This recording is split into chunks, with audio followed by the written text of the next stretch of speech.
Okay.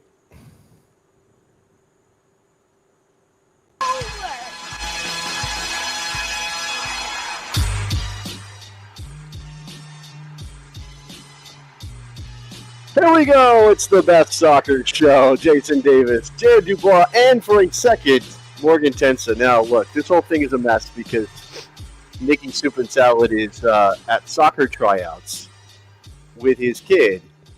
I thought you meant for FC Cincinnati for him. I thought that. Yeah, I thought they could use a center back or two. I thought that was going to start from the beginning, Jared, but apparently StreamYard had other ideas. Nevertheless, here we are on a Tuesday night, which has been our pattern as I'm in Puerto Rico, and I don't know, but you've got some stuff going on, generally speaking. Sundays are a little bit tight these days. My kid plays volleyball on Sundays now, and there's a lot of times where we're hanging out, like a friend's pool afterwards or something like that. So, like, it's kind of like, I don't want to have to go talk soccer with Jason. What it's the hell? dog days of summer, man. You want to enjoy those for a couple more weeks, you know. That being said, you're hearing this for the first time. August 14th, I will not be available on a Sunday, but we can do another day because I've already prearranged a date night doing something that you may give me crap for a little bit. Okay. It's the 35th anniversary of the release of Dirty Dancing, and it's showing at a local theater. They're doing a one showing of it. And I was like, oh, that'd be kind of a cool thing to do on the date. And I go actually watch it in a movie theater, like one of my wife's favorite movies. No, I wouldn't. I'm not going to hate on you for that. You do what's necessary, you know. I mean, she's going for the dancing. I'm going for the Swayze. We both get something out of it. You know, I run a little colder on Swayze than I think a lot of people of our generation. I don't know what it is, man. I just saw you tweeted this, right? You were the one I saw it from first, and you were basically like, "What the hell? Why is Hollywood's ruining everything?" But Jake Gyllenhaal reprising a role that Patrick Swayze made famous in Roadhouse, right? Yeah, Dalton Voss. Yeah, he's no Dalton Voss. First of all, nobody asked for a Roadhouse remake. Why would you remake that? It was already like the most 80s, like it only could be made in the 80s. You could only ruin that movie because it is a movie in time. Rich old men don't own towns anymore. You can't remake that movie. You can't remake Cocktail. You can't, you just can't, right? So I don't know why you would even buy, and Jake Gyllenhaal, do you know what's wrong with that? Like he's disturbing.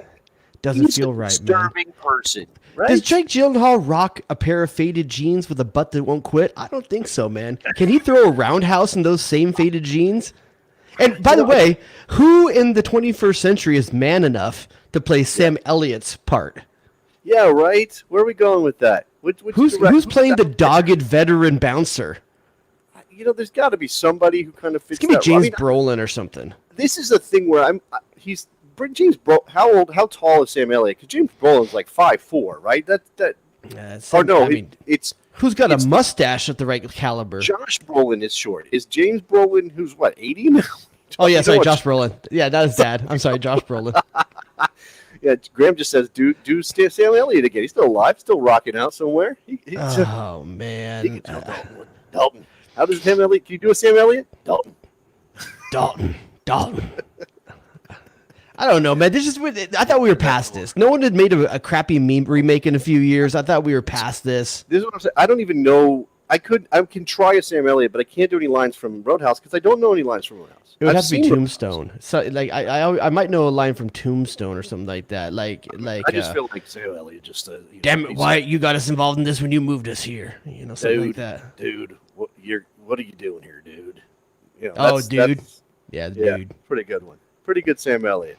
All right. Okay. So in the end, I'm going to see Patrick Swayze and do some of his best work. Work. Sure, Patrick Swayze in Dirty Dancing. There's a very good Netflix documentary that is the movies that made us or something. Yeah, I can't remember. I've watched it. Yeah. Did you watch the one on Dirty Dancing? Yeah, I did. Yeah. How they didn't get along at all. Jennifer Grey and Patrick Swayze did not get along at all. Yeah, they were not. But they had chemistry on film, dude. I almost said girl, like I'm talking to my wife. That's what I do. Like I'll talk to my wife, like, yeah, you don't know, girl, but no, I just did that to you. I'm sorry. Yeah, that's how comfortable you are. All right, I appreciate that. So we're here on a Tuesday to talk about soccer. In addition to all the remakes that are happening, They keep pumping out new Star Wars content. What's the new one that people are talking about in the Slack? What's Andor? the new Andor? What's it? It's just going to be about. I don't know about that one. The last thing I was stoked for was they were talking about doing the General Thrawn kind of movie, and I don't know if that's happening now or not. But I don't know much about the Andor one at all. Which one is General Thrawn? Thrawn is the original trilogy of books that came out right after this took place. That they came out right after the original trilogy, and it was about a Death Star they're building out away from everything, and he's the new kind of guy that leads it all. I don't know. It's a great. I can't remember who the author of it is right now, but it's a really really good set of books. Deeper Star Wars nerddom than I am. Oh yeah. I'm the guy that I always tell my wife, instead of being when she was at high school's partying, I was reading through Star Wars manuals and watching Star Trek and watching episodes of Knight Rider. This is the small degree of difference between you and me. I am not going to sit here and hate on you for your Star Wars thing. I just was not a Star Wars person. I was reading all the Asimov Foundation books and all the Dune books, and I was. So I'm doing the popcorn sci-fi. You're doing the hardcore sci-fi. Yeah, I was like, I need some politics. Well, Star Wars has it, but I need some.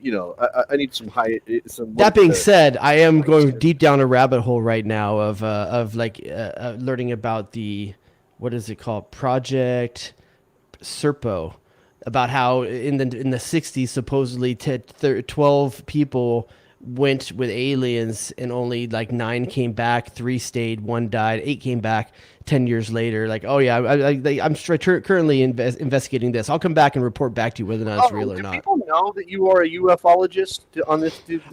I mean, not professional, but by all means, I'm just amateur, but enthusiast. Yeah, Jared's side project is going to be large enthusiast. It's going to be a podcast about ufology. I found out recently that a friend of mine from a long time ago, who I said, hey, let's do a podcast together. He's kind of a funny guy. Found out he does a podcast under an assumed name. He doesn't even put his real name on it, and they talk about crop circles and UFOs and Bigfoot and all that. That's what I should be doing. I shouldn't be doing this under my biblical name. I should become. I need some kind of under like. I don't know. I should. You know what I should do is I should mix up 2 soccer names and go under that. Like I should be like Christian McKinney, and like I do all my work under that. Yeah. Okay. That's a good mashup. Now we are here. The reason I mentioned Star Wars is because we're adding to the pantheon of canon with Striker Wars this evening. This is all about the U.S. men's national team and their quest to find a frontline center forward for the World Cup. And look. Every time we talk about this, you kind of have to put Jesus Ferreira over here. Like, you have to kind of place him. Like, he's in the collection. He's not your prized possession, right? You don't. First of all, there's no way outside of an injury he's not going to Qatar. Oh, he's no way. 100% he's going. The question because there's not another striker that does what he does consistently right now. Well, there's that, and he does have a better track record of scoring goals than almost anybody else in the pool, and that's both for club and for country. Now. The interesting thing, and I know our man Nicholas Soup and Sausage put together the graphic for the show tonight, and who's in it? Do you have access to it? Can you see it right now, Jared? Yeah, the graphic? I mean it's PFOC. Okay. It's Pepe. Okay. It's DK, and I believe as the Cincinnati Homer, it's Brandon. Well, that's the thing, but I don't even think. I mean, yes. Nick Suberling is a Cincinnati Homer. He was complaining about a call from a referee in the Inter Miami game in our Slack just like 2 days ago. But I don't think he's wrong, and this is certainly picking up some steam. There are people out there who are spending a lot of time advocating for Brandon Vasquez to get a look. One of those people works for MajorLeagueSoccer.com. There are people who basically are adamant that he's not good enough to play at the international level. And Jared, I don't know that we can know that, and I think the problem with that is that we don't have enough time to find out. Right? There are 2 games before the World Cup. I think unfortunately the window to find that out, Haji Wright got hot, and he got that look in the summer instead of Brandon Vasquez. But let's not forget 1 goal behind Vasquez in MLS is Jeremy Abobase. And nobody's talking about Abobase. And because he's more of a Jesus Ferreira type goal scorer. Well. He's certainly not a big body. He's not going to play. Maybe he's not going to play it like Ferreira. He's not going to drop in deep the way that Ferreira does. By the way, one of the conversations about Vasquez, and I know we can mention Obobasi. He can definitely get in here. But the thing about Vasquez is there a question. Okay, he obviously scores goals. And for me, and I think for you, it's always been that's the first attribute you care about when we're talking about a striker. Does he score goals? Does he know how to score goals? It's how Ricardo Pepe got into the national team at 18 because he was scoring goals in Major League Soccer and we didn't have anybody else doing it. And he brought that to the national team. And then he went ice cold, right? And because he's 18, you can't presume he's going to find that scoring touch again and be the guy you can trust at the World Cup. So you go somewhere else. Vasquez, he scores goals in Major League Soccer. I think the thing about it, and because it's Major League Soccer, maybe you wonder if he has the other things, that he does the other things well enough to be a true option for the U.S. men at the World Cup. Does he play with his back to goal well enough? Does he bring in his teammates? Does he combine well? Does he link up? Does he do things that are beyond just the 3-yard run, which is obviously a skill. He can stretch a back line too. Like those are the things but you're right. There's not enough time for him to showcase himself. So as brutally honest as it is, it needs to still be said, he's not going to get a chance. He's not going to get the opportunity because Greg Berhalter's not going to take a flyer on a World Cup spot at a very, very risky position on the field. I just don't see Brandon Vasquez getting his opportunity this time around. That sucks for him because not much more he could be doing to stand out and make a case for himself. It's just a timing issue, really. So, and the other part of this is all the players we named. I know I said that. I know I said the timing is bad and he doesn't have a lot of it left to prove anything. And Berhalter really would have to give him at least 90 minutes over 2 matches against reasonable but not great opponents in Europe to have any sense at all of whether or not he can do it. But the issue is that even though he doesn't have time, you kind of have to throw that part out the window when you are this desperate, right? I mean, I don't know. Am I overplaying? Are we? That's the part. That's the part I want to get to. Are we that desperate? Because all the players we mentioned earlier, DK, Pepe, Pfok, these guys are all starting the preseason strong.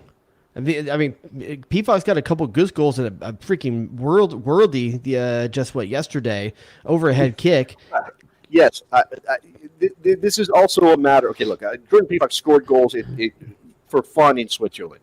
Yep. We obviously have some questions about that level, but his scoring in Switzerland got him an opportunity to play in the Bundesliga. Right? I don't think Union Berlin's going to be as good as this year as they were last year, right? And they did struggle in that game. It was a cup match against a team they should have wiped the floor with. But when he came into the game, he got a goal. He started that game, right? He did start that game. Did he start that one? I thought he came in late. I apologize if he didn't. My comment is consider the opposition, right? If he rolls into the Bundesliga season, which kicks off this weekend, and he scores goals, man. An overhead kick's going to beat most people in most leagues. He can only play what's in front of him, and so far in the preseason, he has 2 goals in 2 or 3 games. Do you think that a Bundesliga center back is going to let him have that space? It'll let him. I don't know, but he's not playing against that. All you can judge him on is what he's done so far. And I'm saying they're both starting the preseason. Every striker is starting the way you want them to have a chance for the World Cup. You want every one of them to start showing that they can produce for their team in the preseason, and they can be a part of it for when the season starts for most teams next week. So. Okay. But Ricardo Pepe's dropped a couple assists. Not goals, but he's dropping a couple assists, and looks like he's been combining pretty well there. DK scores a fantastic diving header as a substitute for Brighton? No, West Brom. For West Brom. And maybe he gets a little bit of a run now because he's got a little bit he's scoring some goals as well. And then on top of that, you have Pfok that's settling pretty well in at Union, and it looks like he's going to feature. So these guys are all making the case that you want them to make early in the season. Yeah. Now, this is interesting from Graham. Now, obviously, this is Dream World stuff. You should create a Voltron of the pool of strikers with what striker traits we're looking for. I mean, it kind of is sad to do because we don't have anybody who does combine these things. But when you're talking about DK scoring and whether he can play himself back into the picture, Daryl DK hasn't made enough progress doing other things than being big and strong and going up for things, right? That's the problem with Daryl DK, right? That's not to say he can't be an option B late in the game when you need to, break glass in case of emergency at the World Cup, but he can't be your lead guy. So again, maybe Jesus Ferreira is the lead guy, and then you're taking a couple of guys who do certain things well, but maybe aren't complete strikers. And remember, with this national team now, we're not talking about a guy who can hang out, or even a guy who can lean on a center back for 75 minutes and maybe just play the ball in terms of link-up play. He's also got to press. he's also got to be involved in the U.S. executing and athleticism to make their advantage. What date do you expect Greg Berhalter to? Around what date do you expect Greg Berhalter to announce his roster? I think Early it's going to end up October? being about 2 weeks out. No, I think it's going to be 2 weeks out from the World Cup. Okay, so let's say we're talking then roughly around Halloween, somewhere around that time. Maybe that's 3 weeks, but let's just say that. 2 weeks out from them going. Let me give you a couple of either-or scenarios. These are going to be hypotheticals, and then your judgment on him, and you tell me which guy goes. Okay. Okay. Brendan Vasquez, right now, currently on 13 goals, finishes the MLS season on 20 goals versus Jeremy Bobasay on 22. Do either of them make it? Which one do you take? Let's put it that way. Which one do you take between those two? If I have to take one of those two, I'm taking Vasquez. Okay. All right. So a more Vasquez on physical that. Player, and a more physical player who I think does some other things decently well. Okay. Brandon is a different kind of. Brandon Vasquez on 20 goals in MLS into the season, or Daryl DK on 4 goals at the end of October in the championship. Oh man. Again, I've just already mentioned DK's limitations. I think. But we also talked about Brandon Vasquez is very similar to Jesus Ferreira. Well, not exactly. He's not going to drop as deep as Ferreira. I'm sorry, that was a Bobasay. I apologize. I confused it with Bobasay. Sorry about that. Even Bobasay is going to make runs that I don't think Ferreira makes. Ferreira's good in transition. Ferreira drops in midfield. He can play guys ahead of him. That's not what Jeremy Bobasay is going to do. He's not going to do as much of that as Ferreira. All right, DK on 4 through October. I think, somebody mentioned that you don't make the playoffs in MLS, you're 6 weeks without a match before the World Cup. That's a problem. It's not a huge one, and then they'll try to keep them sharp if they end up getting called up. Man, the number is hard to get over. I guess if 2 of those goals for Daryl DK happen in the last week of October, maybe I'm taking DK. And I don't know. Let me put it this way. Does this help or hurt DK's case? If he has 4 goals in October, and it's on 2 starts, and all the goals came on substitute appearances, does that help or hurt his cause? Showing that he he can step up in short amounts of time. I see what you're saying. Yeah, look, if I think that helps. I don't know that he's competing for a starting spot, to be honest with you. I think Daryl DK is a mismatch scenario, and if he's banging in 4 or 5 goals through October on limited minutes and appearances, I think that's a guy you take. I think I take him rather than over starting Daryl DK on 4 goals at that point, to be honest with you. Just because the role I think he'll be forced to play in the World Cup if he goes.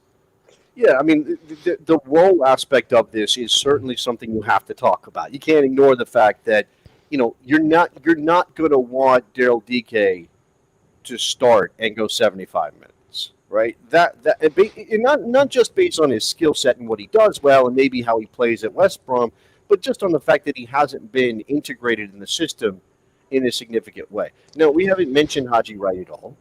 He hasn't come up. No, I was going to get to him. I wasn't done with my experiment yet. Okay, keep going.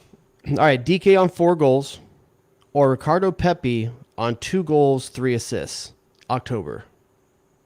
Daryl DK on 4 goals, or Pepe on 2 goals, 3 assists. Is that what you said? Yep. Pepe. I'm taking Pepe over DK. It could be Pepe on 1 goal, to be honest with you, because that's how much Bertel seems to. Absolutely. No, this is interesting. Kai saying that DK and Pepe have already done what Vasquez is doing. They graduated to that level. Why are they punished for having ambition of taking a step up? Daryl DK didn't score 20 goals in Major League Soccer. He had a good run. It earned him a loan, which earned him a move. I think there's something to that. Now, also, injuries have to be considered when we're talking about Daryl DK. Pepe had Pepe's age and a lack of consistency. It was true for DK too, but it's a lack of consistency, right? And that's really what you're talking about here. Like I'm not sure that I buy that form is necessarily the thing that should buy you an opportunity to play at the World Cup in the moment before the World Cup team is selected. But if you have good form and you are scoring relatively consistently, now, look, you're not going to score every game, but if you're scoring on an average of every other game or every game and a half, I think that speaks better to your chances of doing something at the World Cup and putting in a decent performance over the course of 3 or 4 games, or maybe 5 if we have a great World Cup, then just I scored think 3 the goals only today. way I think the only way in which DK and Pepe could be quote unquote like perceived as being punished, and this is just the fact they're playing in Europe, is that they're on their summer break. They're not getting to feature. They're not getting to be in the headlines or on the field at the same Right. manner that Brendan Vasquez is right now. So their sample size between now and the World Cup is going to be smaller than Brandon Vasquez's. We are prisoners of the moment as we are talking about Vasquez, right? And we are 111 days away from the World Cup, so there is still a significant amount of time. Now, not so much that you should just ignore what's happening now, but we are close enough that that this is in our heads, and so let's talk about the guy who's scoring goals. But you're right. Daryl Dike has played 1 game in the championship. Ricardo Pepe hasn't stepped on the field in the Bundesliga. He's played in a cup match. Jordan Pifok, same thing, played in a cup match, not in the Bundesliga yet. Haji Wright, I don't know when the Turkish league starts, but it's not. I don't think they've started yet. And he, who knows if he's really in the mix or not. But if we're talking about form and recent success, and Vasquez has been doing this all season. Give him credit for that. But if we're talking about that, then we have to remember that there's a bunch of guys who are in this conversation who haven't even started their season yet, and they're going to get a significant number of games before Berhalter really needs to pull the trigger.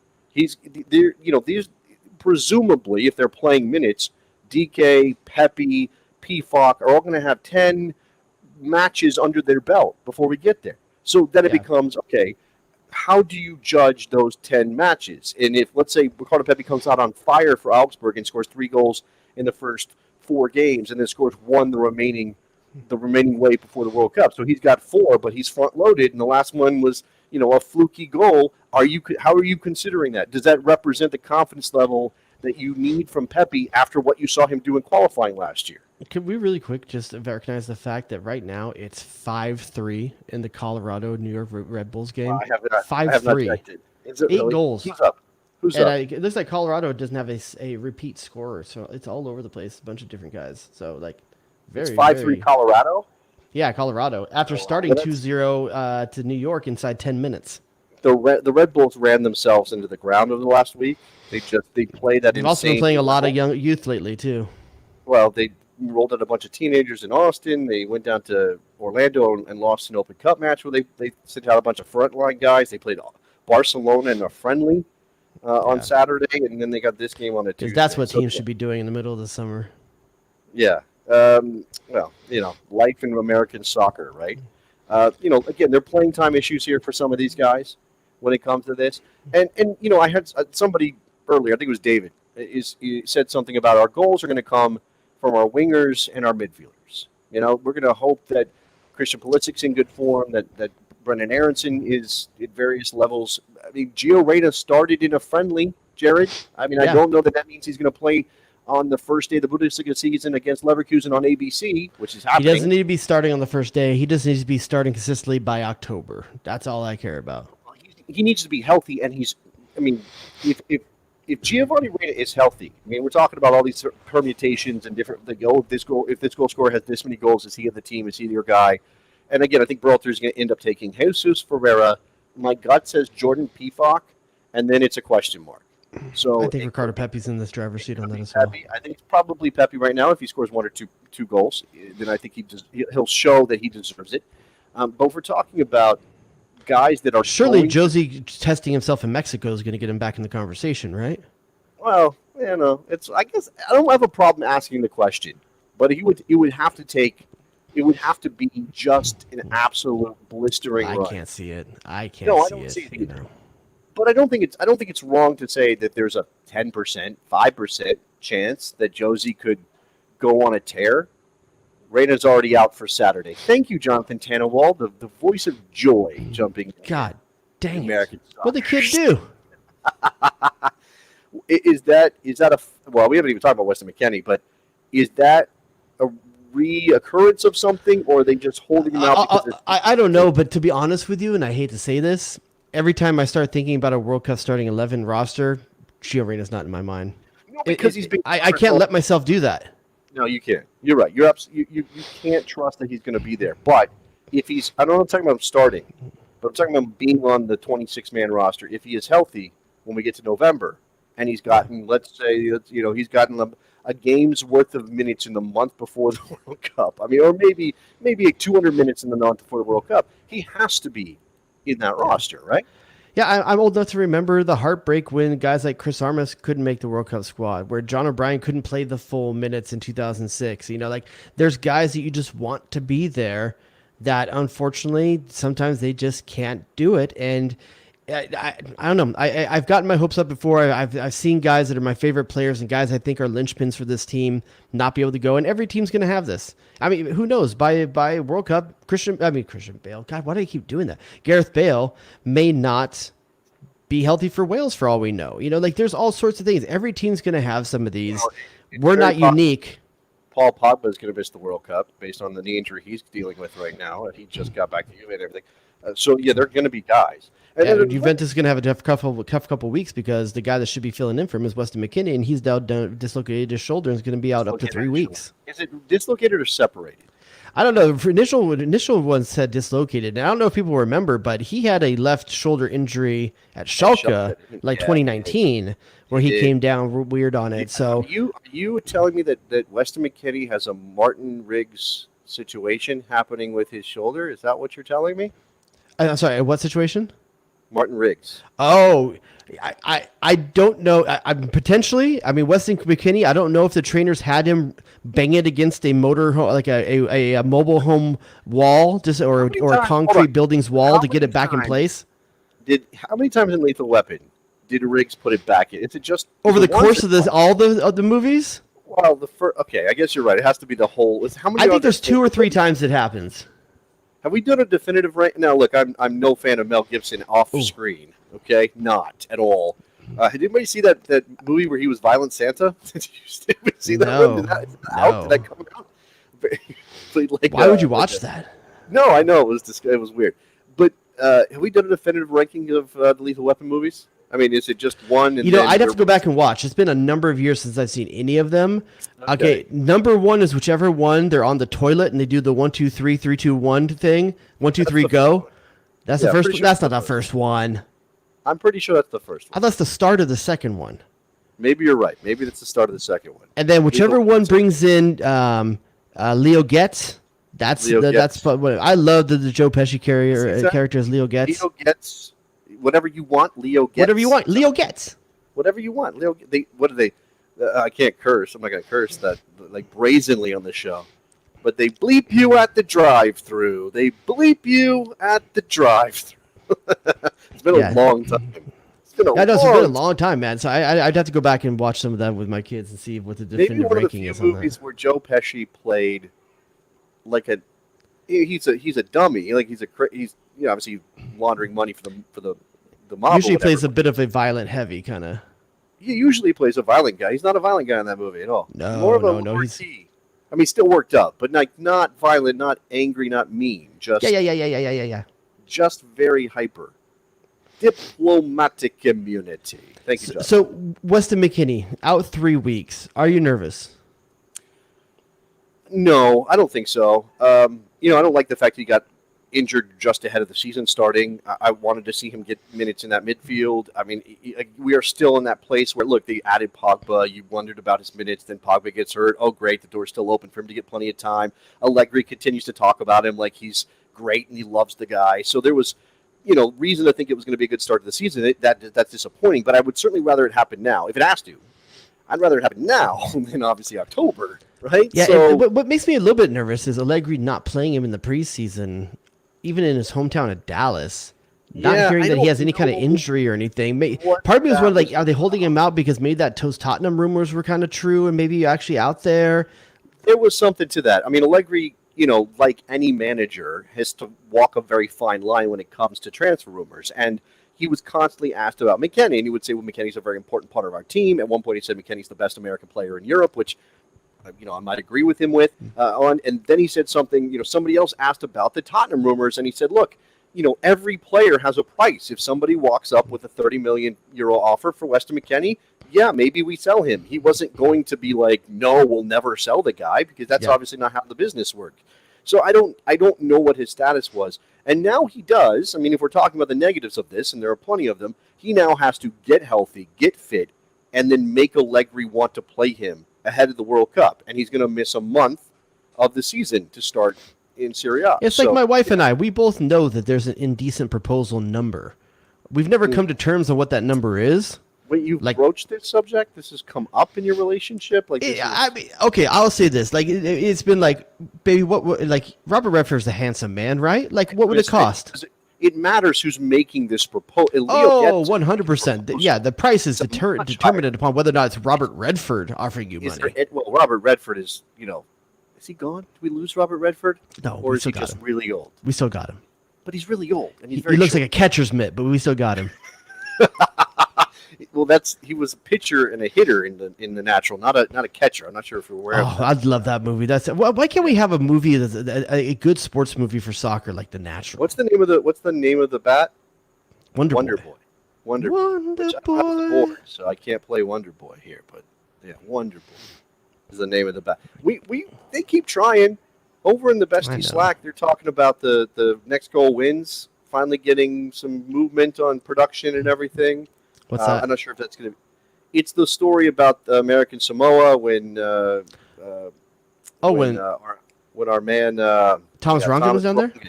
Was coaching it. Yeah. Oh, interesting. I'd be interested in watching that. And your boy, I'm assuming this is through the fact that I host a radio program, Jared. You aware of this radio program that I host daily? I'm not aware that I have a boy. It's on Sirius XMFC channel 157. Check it out. You plug this show on that one too, right? Just to make sure there's equal opportunity. I name check you quite a bit. You just don't listen. Oh, nice. Yeah, I like my man Jared DuBois said this incredibly crazy thing, and now I'm going to refute it without him being here. God dang it! You're just blaming shit on me. That's all you're doing over there. You're blaming shit on me. I don't do that at all. I'm your free pass to talk about crazy stuff. That I got a screener. I am the friend. Like when Trump says stuff like a guy was telling me, people are telling me, people are saying, and said I was the I'm that guy. Yeah, you are kind of that guy. No, God dang I got access to a screener for the movie about the soccer team that was in the cave, but I'm not sure that's really a soccer movie. You know what I'm saying? That's a stretch. It's not really a soccer movie. It's more like soccer adjacent. It's over there. I see someone putting two Escobars in there. That's a documentary. That's not like a feature. It's incredible. But yeah, for sure. If you want, by the way, two Escobars obviously tragic, right? Because of what happened with Pablo Escobar. What's his first name? Well, not Pablo. The other. Oh, that's not the tragic part. Oh, my bad. Well, Pablo was tragic for Colombia in a lot of ways, but I'm talking about Andres Escobar. Thank you very much. It was in there. Somebody, if you're talking about documentaries, I highly encourage watching the Hillsborough documentary. It is really hard to watch, but it is excellent. And if you don't know the whole story of Hillsborough, go watch that.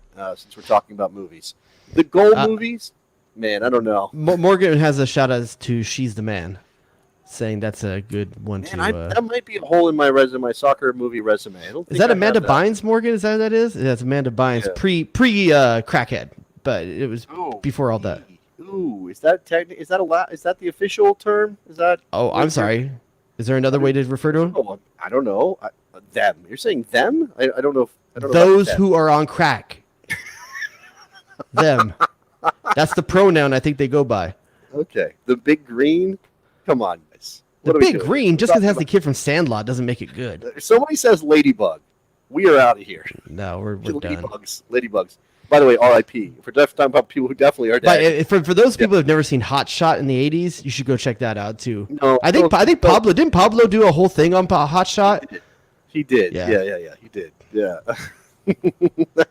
I just think it's hard to film good soccer scenes in a way that comes across as dramatic. I don't know. There's something about soccer that makes it hard to do.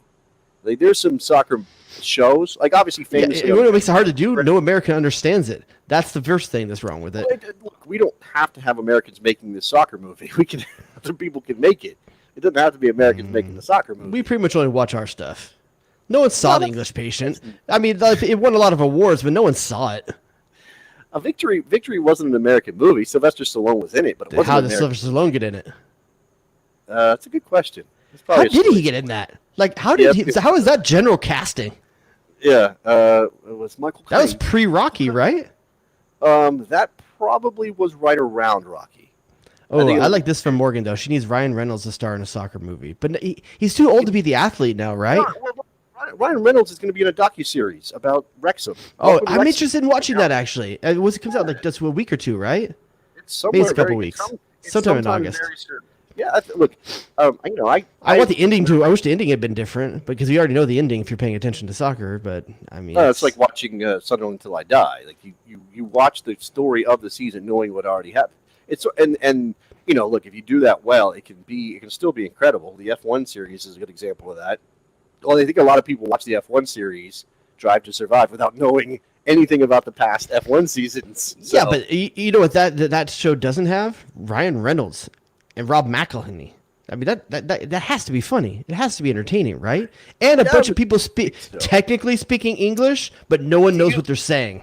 But do you feel, man? I'm going to step in some very treacherous waters here. Okay, Ooh.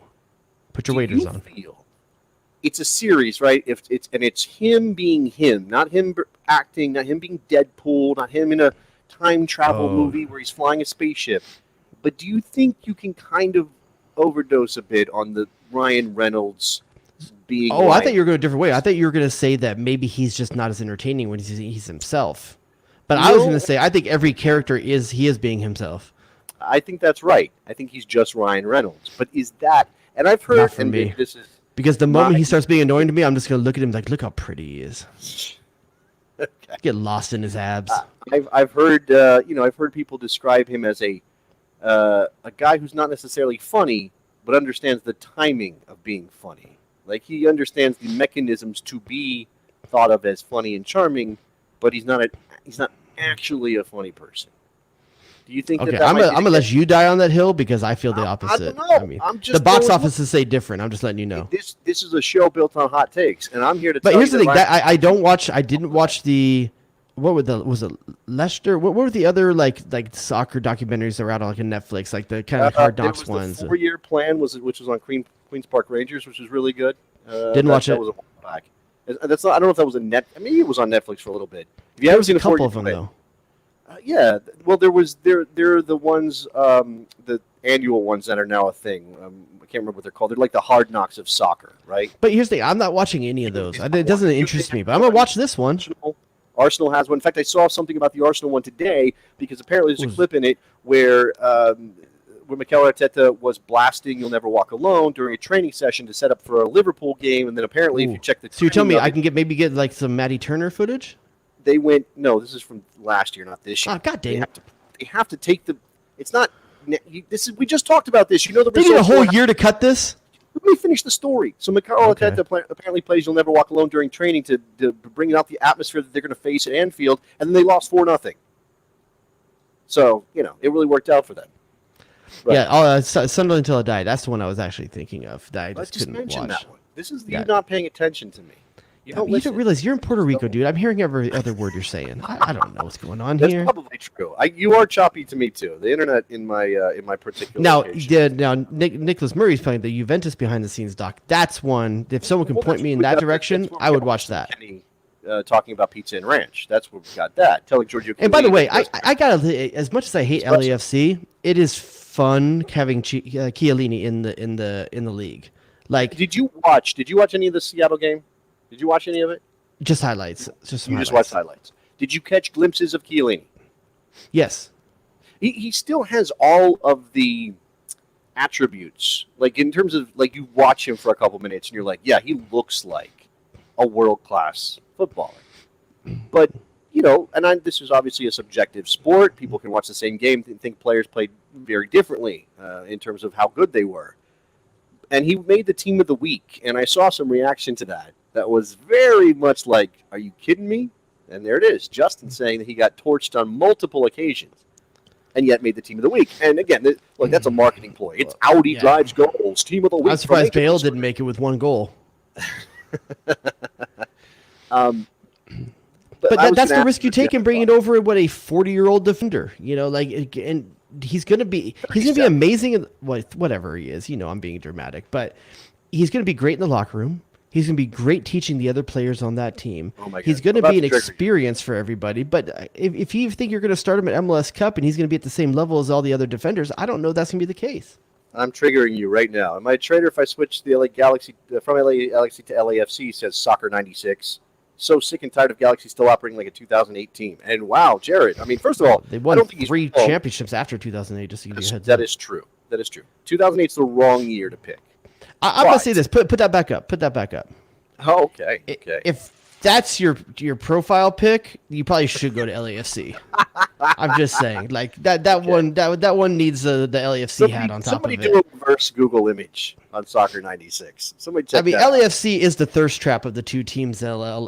They're all about how they look. You know, I mean, granted, they're the better team. 100% they are the better team in LA right now, despite the fact they can't win at Home Depot Center. I can't really set this up right now, but I did intend to ask you tonight if you had to guess as to the most valuable Major League Soccer team according to Sportico. And they just did an evaluation I don't know what that of is, every but okay. American sports franchise. The most Valuable in terms of like the brand you're talking about, right? Not the players or anything like that. If it was going to be on the market tomorrow for sale, what would the It's price still the tag Galaxy. be? It's still the not Galaxy. It's not. It is the Galaxy because even in Europe, when they talk about Bale goings, and half of them get it wrong and say Galaxy because they know what that team is, and they don't know what LAFC is. Okay, well, I'm just telling you that according to Sportico, LAFC is worth more than the Galaxy. That's all I'm telling you. So I think a big part of that is that they have a more modern stadium that they own. I think that's a big piece of it on the land that it is downtown. I think that's a good part of it. You have to take that into consideration when you answer the question. Not, hey, who's the more famous club? Yeah, Galaxy are famous because of David Beckham and everything they've achieved in the last 15 years. But 5 championships. LAFC is more valuable. More valuable. That's what I asked you. Not Sure. about, like, If thirst traps were money, they'd be more valuable. I mean, I get it. I get it. Magic Johnson's there. Will Ferrell's there. Okay. who you guys got? I mean, a billionaire right-wing owner that is the Chick-fil-A of owners. Is Frankie Muniz out there for you guys? Like he was famously a Clippers fan. Fucking Frankie Muniz. You Munized us? You Munized us? You guys kind of the Clippers. You're kind of the Clippers now. Dude, come on. Clippers don't got any championships. You're kind of this is true. That's true. But you're kind of the Clippers now. I know. You know, the more successful team historically is the Galaxy. You're the Lakers, and LAFC has to be the Clippers. And then maybe they're like the Clippers who get all, you know. You're okay. This is a 2003 jersey, a 2004 jersey, 2004 jersey, I believe. Yes, Garish's help. Yes. See that one star right there? That was in 2004, and there's still a bunch of teams in this league that don't have one yet. This is true. And there's 4 more next to it now, okay? Yeah, we're hearing rumors of a rebrand. What's up with that? Or a refresh? You're gonna refresh? Oh, well, I hear that's what you have to do to be the most popular, like, most valuable club. You got to have a refresh. I mean, don't get me wrong. The Galaxy could use a refresh. I think if most people I hear a lot of people say now every 7 years you should do something like that. And for the Galaxy right now, they're looking at 15. Yeah, it's Beckham arrived. Which so it's we been 15 years, at the time, right? Because it was, oh my God, they're leaning into the Real Madrid colors. Here's the thing: I bet you they lean a little bit backwards. I think they upgrade. The LA kind of thing, that thing. But I think they go lean back on some of the older colors again because of the success of the community kit, and they're really trying to live on their history right now. And trust me, I'm not helping right now by quoting 5 championships like that. But it's all that keeps me warm at night. That being said, though, we may be the first team entering MLS 4.0. Okay, that you proposed this idea before the show, and obviously somebody has already thrown out a question about, and we're going with Ricky Push? Ricky Push. Ricky Push. Now, like you feel Peugeot. like, hey, Jason, that is not how that is spelled. What? It's not spelled Push. What are you talking about? The guy is from Catalonia. They've got weird stuff happening language-wise. I think it is Ricky. I was told this on my radio show today, that it's definitely not Puig, the way that you would say. And it's hard because I mean, we had the baseball player, in LA, so a lot of us want to say it. You want to say Puig. You want to say, like, oh, those guys, same name. No, Push. Okay, Ricky Push, who's 22. Push. He came out of La Masia. He came out of the academy at Barcelona. Highly touted, like, very talented player. The next Xavi, they say. There's some, but not good enough to get significant minutes at Barcelona. Not good enough for the real Xavi. He's averaged 2 starts the last 3 seasons since graduating to the senior team, and I think 15 appearances something last year. Yeah, like 400 minutes or something like that. Not a lot of minutes, right? So he needs minutes. You would presume that a guy like that, with that sort of pedigree, and I'm not talking about like Ilya Sanchez, who came out of the Barca Academy and obviously had to make his way to Major League Soccer because there really wasn't a lot there for him. He kind of topped out at they always talk about these like levels in England when they graduate high school. Like I took my A levels or my B levels. I don't know what those are, but I kind of feel like that's kind of like graduating from an academy. Like where on the hierarchy of players are you? Ilya Sanchez, very good player, helping LAFC this year. Yeah. But not a Champions League level player, right? And Ricky Puig was supposed to be a Champions League level player, and he's not. But does that mean that his options are Major League Soccer? What is this, Jared? What's at work here? What do you think? Is this the same thing that got Gareth Bale to tell LAFC? The same sort of attraction to Los Angeles? No. I don't think at all. I think Gareth Bale wanted to be healthy and in form at the World Cup. And I think MLS allows him to play during the summer and keep fitness. I think it allows him a big money move to a place where he can play golf 364 days a year. And so I think it made sense for him in a number of ways. He can speak Spanish every day and stick it to the media. I think for Puig, I think what and here's what I was talking about when I talk about MLS 4.0 and who knows what 4.0 is going to be. But for me, I think the next evolution of this league is becoming the league that attracts young talent trying to springboard to the next to try to springboard to a bigger move. Let me ask you a question. Do you think that we're not there yet based on the South Americans that have come north? Do you think so? We haven't had much problem grabbing the young Argentinians, the young. Now, it's worth pointing out that none of them outside of I think Almiron has really like percolated and become something bigger and then gone on for a significant fee to Europe. In fact, I was just reading a story about the issue of the South American player really hasn't had that springboard. This was about Tati Castellanos and the fact that he's going on loan to Spain rather than being sold for a significant amount of money, the money that NYCFC thinks he's worth. And the argument was, hey, MLS hasn't proven to be great at developing the South American talent. Now, Ricky Puig is not South American, so you're saying there's a difference there? Let's and that's what I'm trying to say. Let's say that Puig next season is second in the league in assists. Great season.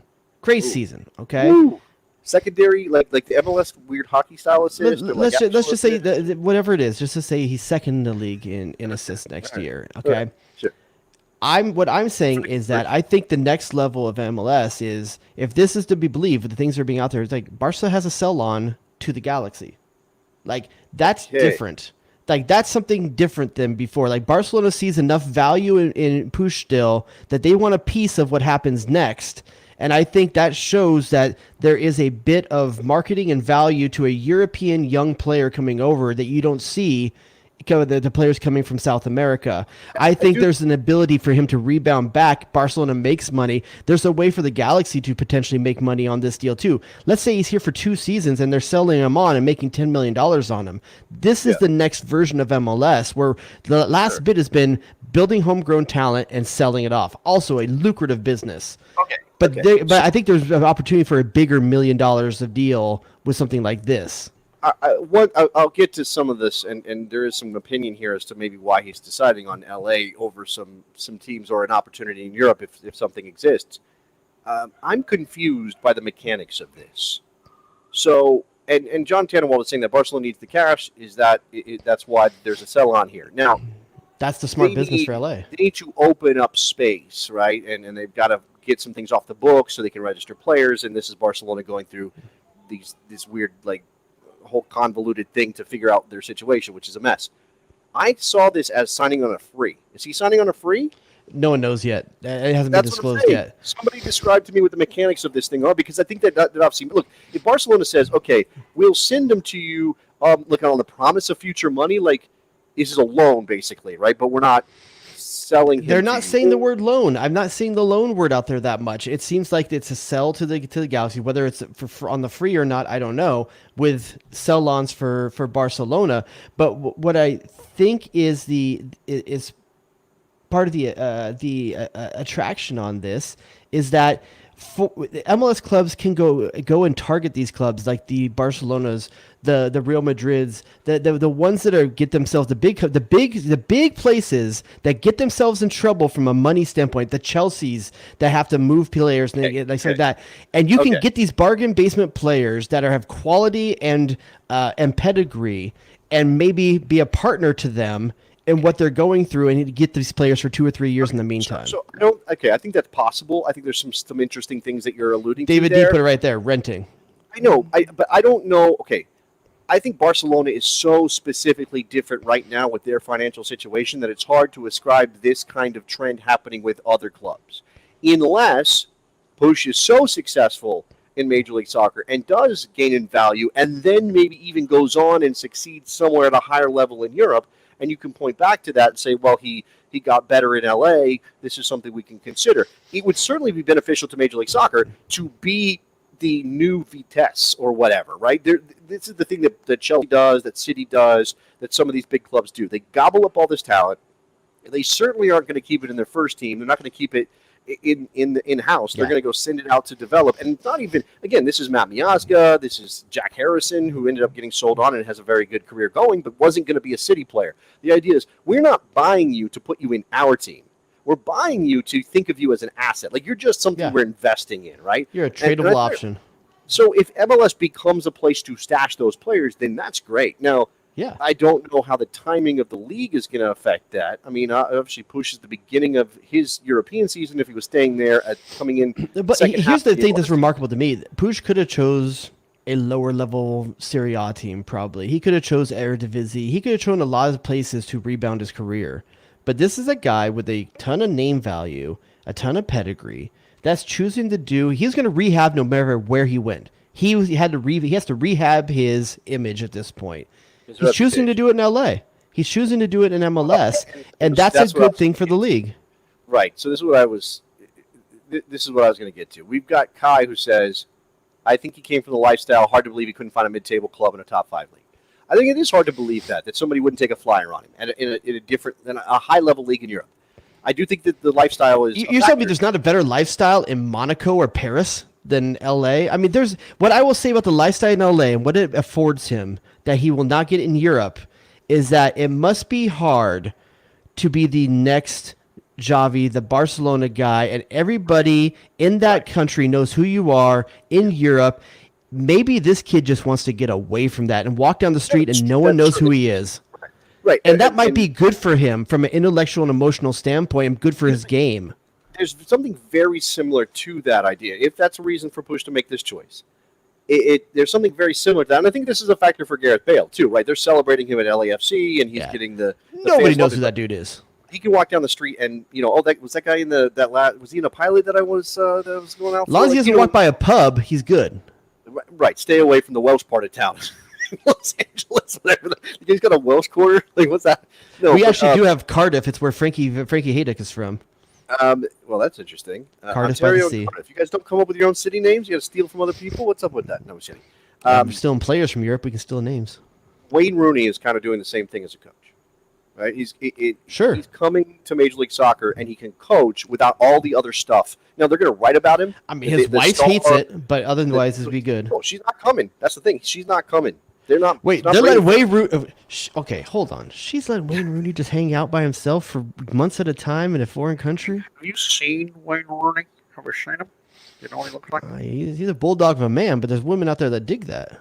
Well, I think you're judging poorly Wayne Rooney as a person. Okay? Morgan says he's not getting better than her. Well, that's okay. I mean, you could certainly argue that. She did win her case. I'll say this: Wayne Rooney's not built for like a dating app. Like he's not. He's a swipe one way kind of guy. When you see the image. I know we talk about how women in America love an English accent. Not sure that Merseyside thing is really that Scouser thing is really what they're going for. Not sure they're really doing that. But I do. In all seriousness, I think that this is something that Wayne Rooney likes. That he can come here and not be under the microscope as a coach outside of the MLS circles, which are pretty. And you can argue that why would we want a player with low expectations? Why would we want a player that doesn't want to step up to the limelight? That's fair. That's a fair thing to say. But if you're looking for that player, you're going to miss out on maybe a potential like gems. And listen, Push could come here and be the next Kevin Cabral. He really could. He could be. But at least they're taking the addressed chance. whether he's the right signing for the Galaxy. Like, is that what you guys need? You need a Actually, yes, and I'm gonna tell you why. Like, Ryan Ravelison's not getting it done at that forward midfield position. He's not cutting it, and I think if people will rightly call out Puj's defensive frailty, but with Brugman and now Marky Delgado playing behind him, he doesn't have to do as much of that. That's Mark Delgado to you. Sorry, okay? my apologies. You're right. With Marky Mark behind him and Gaston Brugman, The Funky Bunch. I Where's don't. The Funky Bunch? The Funky Bunch is all those other dudes. They're super funky. Some of these guys, the Funky Bunch is Costa and Cabral anytime they're together. But it does give him the freedom to just distribute the ball, to move the ball. And that is someplace that the LA is lacking, is the distribution in the middle of the field and being able to play that final pass. How often do you get to see Chicharito ever get a ball on the six? I was just thinking of this. I haven't watched the Galaxy play a ton this year, being out there on the West Coast and not being very relevant. It's hard for me to make time for your team, Jared. Why'd you have to throw the second part in there? I think look, and he's not the player he used to be. Otherwise, Galaxy would be better. But what you're telling me is they need a Sasha Kljestan 10 years younger, and that's kind of what Push is supposed to be. He's supposed to be more of a Sasha Kljestan type figure in that team, or Victor Vasquez, who probably can't do all that work by himself. Right, and as you said, well, yeah, Vasquez is a 30-minute player. Yeah, but the right, 30 exactly. minutes of Victor Vasquez in the field is often the best 30 minutes that the Galaxy plays. Yes, that's right. And there's a reason why. It's one of the reasons why Jovic has done so well this season is because Victor Vasquez is a substitute player for the Galaxy.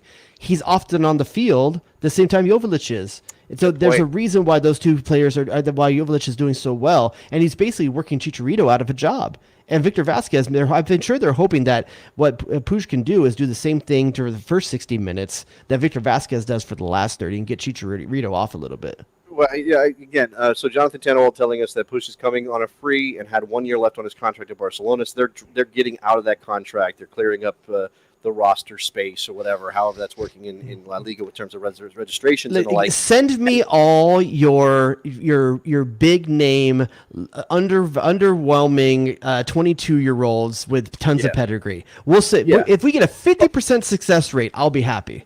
This is they're not the same player by any stretch in terms of what they do well, but I think it's interesting that DC United with Wayne Rooney pulling cards gets Ravel Morrison, and the Galaxy get Ricky Puig. Like, I just think that's interesting. It's like go back and think of just where the opportunities were. If we rewind the clock 6 years ago, and you think about some of the players when Argentinian clubs weren't making payroll. And the influx of talent that came from that really fueled MLS 3.0. The amount of players that came in, older players in their 30s and stuff like that, coming in and difference makers, to the Portland Timbers, 27, 28-year-olds who aged into their 30s with those clubs. Yeah. Sure. Yeah, but now you're like, this is the next evolution of that. This is how do you find those opportunities of players that are younger and coming out of Europe? And look at Jovic as well. It was kind of a steal that this was first or second leading scorer in the Austrian league chose to come to the Galaxy to sit the bench. He's not starting. Yeah, I'm sure there's part of that. But you got to think when he sees Puig coming over, he's like, oh, next season, this is the two of us. Yeah. Do you think that the Galaxy make the play? Like Puig is a difference maker and they make the playoffs?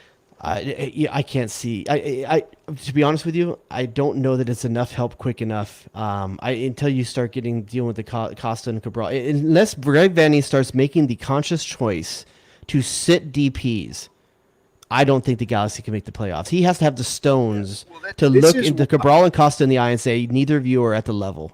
And I don't think he has the balls to do it.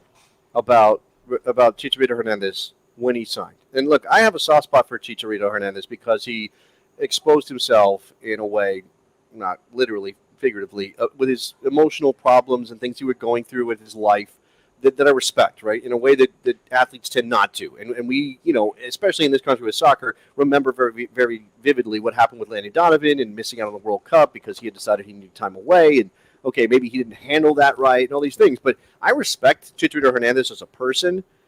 But this is the problem when you sign a guy like that who's supposed to fill two lanes. He's supposed to be a talented player who scores goals for you and helps you win. and he's supposed to be a marketing behemoth in a town like Los Angeles. Yeah. If he doesn't do the first thing, do you have the huevos, the cojones, to sit him down because you now lose out a lot on the second thing, right? And when you aren't winning, you need that second thing. Yeah, I would say it needs to be about the results at this point. And John, the goalkeeper here, JTT is asking the right question. If he sits Cabral and especially Costa now, why did the Galaxy sign them? It's a good question. Why did they? We don't know at this point. Why did they sign them? But the time to play them and try to figure it out was 4 months ago. Now you've got 2 months to save the season, and they're not getting it done. So at this point, you have to say, we'll answer that question in the offseason. Right now, it's about results, and they're not getting them. Here's an This is interesting from the Twitch side, which you don't get a lot of comments over on Twitch. Shout out to this guy. Bottom line is that if a player's about washed up in Europe, they're about washed up in MLS as well. I don't know if he means it this way. Hold on, Jared. I don't know if he means this way, but I think the implication is that MLS is a tough enough league, and maybe not necessarily the quality of the players, like player for player compared to La Liga or the Premier League, but in terms of the other things that come with being in Major League Soccer. So not only do you have a league that's improving and at the top end has some decent talent and is a competitive league every week that in ways that European leagues don't always bring, you also have the travel. You also have the heat. You also have everything else that comes with being a player in Major League Soccer. And if you aren't, and I'm not judging Ricky Puig because I don't know the kid. I haven't seen him play enough to judge him, and I don't know the story with him at Barcelona, whether he's a problem child or just hasn't measured up. But if you are in that sort of boat where, he's just not getting it done, or maybe he doesn't train hard enough, or maybe do you think that a drop in level, but all the other complications that come with MLS is necessarily going to fit with him? I think that's what No matter where he was going to go, he was going to drop in level. You're going from Barcelona. Let's say even if he went to Ajax, he's dropping in level. But the point from the comment was that if he's washed, and we're not talking about Puig now, I'm just talking about general player. Okay. If a player is washed up or is cooked in Europe, why do we presume that they can drop into Major League Soccer and still be successful or still be effective at maybe even a higher level? Because washed up at what level in Europe is a key part of that question. Because being washed up for the Austrian league or for the Swiss league is not the same as being washed up for the Premier League. Washed up is a very loose term here. Like, just because someone may not be able to field the starting 11 at Man City doesn't mean that they're not a decent player still with a lot of life left to give for a team in another league. So we got to be careful how we use that because there's a sliding scale to this. Now, that being said, do you want the Danish washed up player? Probably not. The guy that's been playing in Brøndby? Probably not. Okay, well, so clarification, referring to Steven Gerrard, Frank Lampard, Chicharito Hernandez. I mean, Chicharito's not a failure at all. No, he had good moments. He had a good run. I mean, the team has been bad. He has not. And Andrea Pirlo gets mentioned a lot. I think that was just a bad fit. And that's the thing. It's hard to kind of account for. Okay, but by that rationale, we wouldn't have had the Robbie Keanes and the Thierry Henrys. No, is true. You can't have it. You can't have it both ways. You're going to have a success rate with this. And unfortunately, I think the real true point is we hit about 50% of these. And that might not be good enough for the amount of money that the league is putting out there for these players. Whereas when you look at the... But that's the return on any signing. Not any signing, but that's a return for anybody who's not Barcelona, Real Madrid, or PSG, who's spending billions of dollars on players that are already proven at high levels. That's the rate. But you're going to have the Pirlos and the Gerrards to get the Henrys and the Keanes, unless you're truly saying that the Henrys and Keanes are not the way the league should be running anymore. And I can understand if people feel that way. Sure. I do think that you kind of have to take the good with the bad, and you have to take the older, famous player with the younger player like a Puig. So Puig might be very successful, and as you said, that could be like part of the move to MLS 4.0, but you're going to have Gonzalo Higuain in order to have that also. You just can't wish away the Gonzalo Higuain and then also presume you're going to get the Ricky Puig. Ricky Puig is coming in part because of the names that are here, the more famous names that we just talked about. Yeah, right? To get the Insignes and stuff like that. There's good quality for guys. Shaqiri, I don't think that he is below the level of MLS coming over here as he finishes his career in Europe. There's still value there, but I can understand saying we want to get away from the moniker of the place people go to finish their careers. I understand that, and if that's the way you feel about it, cool. But just realize that means you are giving up the Henrys and the Keanes in that argument. That you not only that you have to have that, and maybe, and again, here's JTT saying that this is not the way the league should operate anymore. The Henry and the Keanes are not the way the league should be. Right. I totally understand that perspective.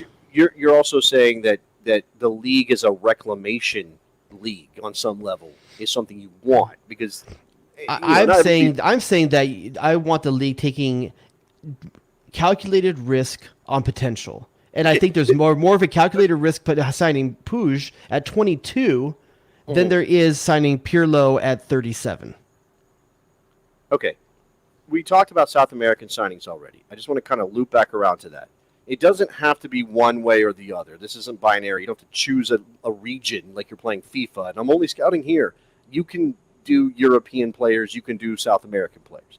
It's been true that it's been easier to convince young South American players to come to Major League Soccer for a couple of reasons. One of them is the payroll thing that you were talking about earlier. Like there's just more stability in MLS than there is in South America. That's not always true. That's very much not true when it comes to European players considering Major League Soccer. They don't have to worry about the same things. Lifestyle may be an issue as well. There are aspects of playing soccer in South America that can be scary sometimes that maybe European players don't have to deal with, so they don't consider MLS as an upgrade in that area. I'm just wondering, like, if MLS continues down this path, do you think that it's necessary to be better or to get more European 20-year-olds? And Puig is 22, so he's not really a young player anymore. But to get 20-year-olds and 19-year-olds out of Europe to come here and do the same thing the South American players are doing, or can we basically stick with the South American plan? I think if you see players like Puig come here and have success and turn around and revitalize a European career, then it becomes acceptable and it becomes the thing to do. But what I think we need to recognize too, when we talk about when JTT was talking about the Henrys and the Keanes and wanting to get away from that, the owners still have to sell tickets, and hold on though, let me make this point. The number 3 team in the East right now, having a great season, is Montreal. Are they a draw for the owner? When they go on the road, you mean? Yeah, or anywhere, even at home. Are they a draw? Is anyone? When Didier Drogba was there, do you think more of the average person's like, oh, I'm going to go see a game than they are right now? Okay, but this is the thing about cheap heat. It is cheap, and I'm not cheap. It's expensive. It's actually a misnomer in this regard, but it's cheap. But this is part of the business. Trying to cheat your way to getting attention. I do get that there have been times when that is necessary. I guess what we're getting to, and this is what JTT is arguing, is that you have to mature past a point where you are leaning on that. And it's lazy from owners who say, you know what, the simplest thing for us to do is go sign a big name, get a bunch of heat from that, and then everything will be fine. DC United tried this. What happened after Wayne Rooney left, right? He made them better. He got them some attention, and then everything fell to shit again because they didn't have a plan past that. And they weren't willing to put their money down on a conscious effort to get better. Now, they spent badly on Edson Flores and things like that. But JTT is just saying in the chat, if you want to sell tickets, go win games. New York City FC won the championship. They are. Why? Let me find it. Hold on. They are 16th in the league in attendance. Don't ignore the major factor for them. Well, they don't bring. It's bullshit to say that if you win games, you sell tickets. You don't. People are over Yankee Stadium because it's not a soccer venue. That's not a good example. You need a better example than that. FC Dallas is what, 3rd in the West right now? They're 19th in attendance. Here's an example. Okay, now they're really bad right now, so that doesn't really. Montreal is 3rd in the East and 25th in attendance. Okay. Out of 28 teams. Okay. Winning games doesn't just sell tickets. No, it doesn't Names always sell tickets. It doesn't. No, but that's the thing, though. I'm saying there has to be a balance. I'm not saying you go all one way or the other, but I think it's careful to say, we have to be careful to say, get away from the Keanes and the Henrys, because the Keanes and the Henrys also brought championships and supporter shields. Some of them did. Some of them did. If it's a good fit, I have no problem with bringing it. Look, and Robbie Keane wasn't 35 when he came to Major League Soccer, so he's not even a good example of this. I don't know. Look, you're right. It has to be both. It has to be a mix. There's a balance. All my saying is just needs to be a balance, Yeah. No, look, and there are other factors for a lot of these teams that you kind of have to put into the the conversation. So, Okay. Anyway, But at the same time, if Montreal did a shitty job with their brand, but if they signed a big name player, they probably put some people in the seats. what happened? Were we talking about Star Wars? What happened? I don't What know. happened to us, man? You got me all What happened? excited. And I saw Nicholas Soup and Salad showed up. He's here. He can push the button on the song as we go out because I butchered the open, Nick. You need to come on. Nick. No, Nick, come here. Play yourself in if you have that ability. I don't know. And he missed the Brandon Vasquez talk. He did. He missed all the Brandon Vasquez talk.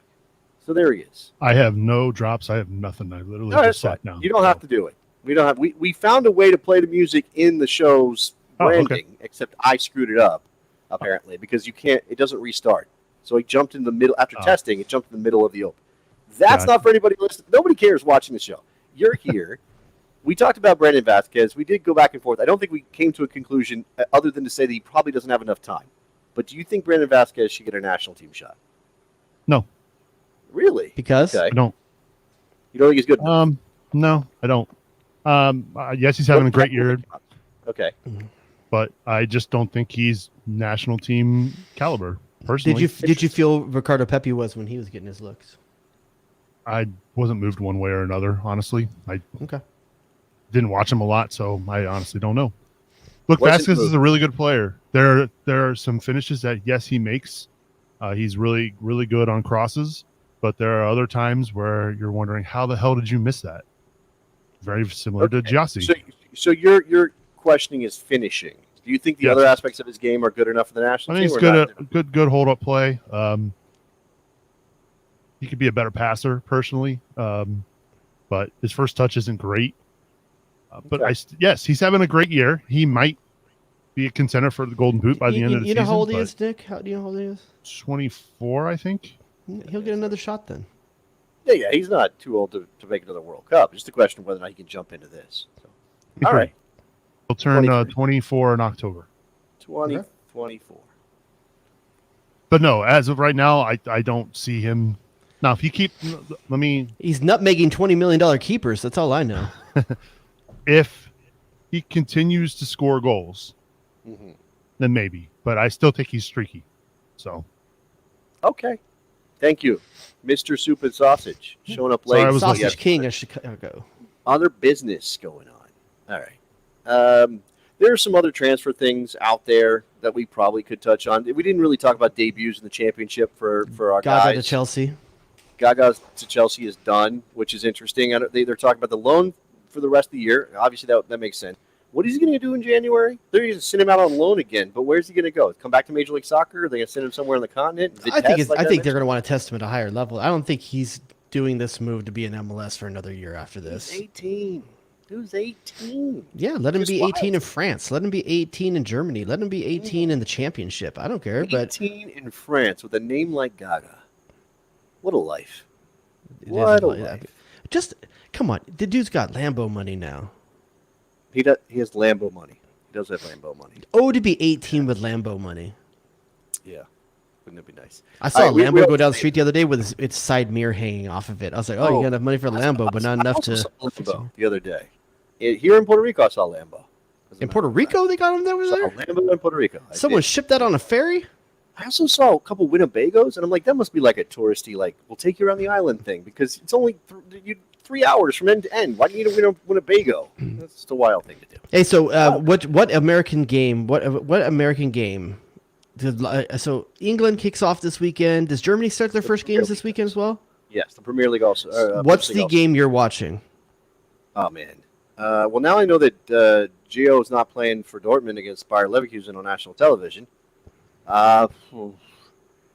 Man, Leeds. I'm watching Leeds. It has You have to be watch Leeds. You It has to be watch Leeds. Has to be It's just an interesting thing that's going on there. Are you like me? Are you so let's say fragile as an American that you for sure. read all the responses that people say, like to the Leeds Twitter and stuff like that? No, I don't read the comments. I learned a long Oh, I time do. ago not to I was read like, what does the dude on the ground in Leeds think about what just happened in that game? What do they think about Brendan I Anderson? What do read- they think I read the about Tyler comments Adams? from our people here on our show. I No, love the, I'm looking for the dude his accent is so thick I don't know what he's saying except for the fact he's typing.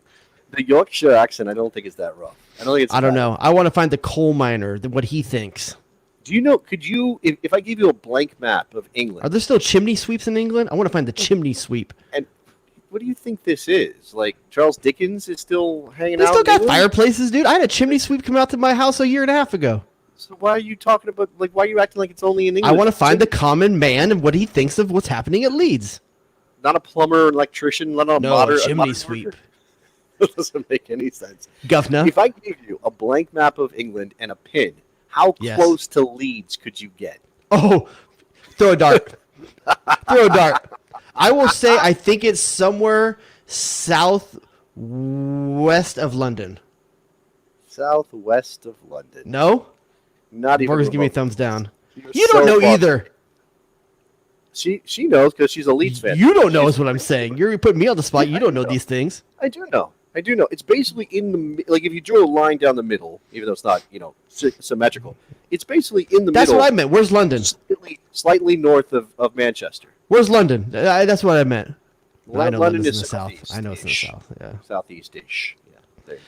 Hey, So- I don't like that JTT is like calling me out today, making fun of me in the chat all the time. What the heck's up with this, man? JTT Come is on the wild, show man. and defend yourself. No, he Fight me can't. like a No, man. We're not doing that. We got to get out of here. So I gotta go. Man. I want me and JTT in that old Star Trek. Puerto Rican stuff to do. I Gotta go. I don't know what cable is she guy. writing a note for? Can you read don't know. what Morgan is doing? That's not how. I don't the know. show She could works. type to us. I don't know why she's writing notes. She could type do to us. that. This is our social media person resorting to analog. By the way, go follow us on Twitter at Bestie Soccer, on Instagram at the Best Soccer Show, everywhere else on social media that Morgan works so hard to put stuff out. Go to Patreon, sign up at patreon.com/thebestsoccershow for Besties content, bonus content as soon as everything gets worked out with me being in Puerto Rico. I'm back home this weekend, so perhaps normal programming will resume. Mr. DuBois, what else? Cameron Carter. What else you got? Oh, yeah, we gotta watch Celtic this week. No one's gotta watching watch Celtic. No one's watching Yeah. Celtic. Cameron Carter. No, I think that's it, man. I'm excited to see Right. what these guys can do when the games start to matter. These guys, for many of these guys, they've got 4 fixtures to make Do to make the September Yeah, that's right. their last chance to feature. So Okay. we're going to learn a lot over these next 4 or 5 fixtures here. Okay, we're out of here. Thank you very much for listening, guys. We'll talk to you soon. Bye-bye.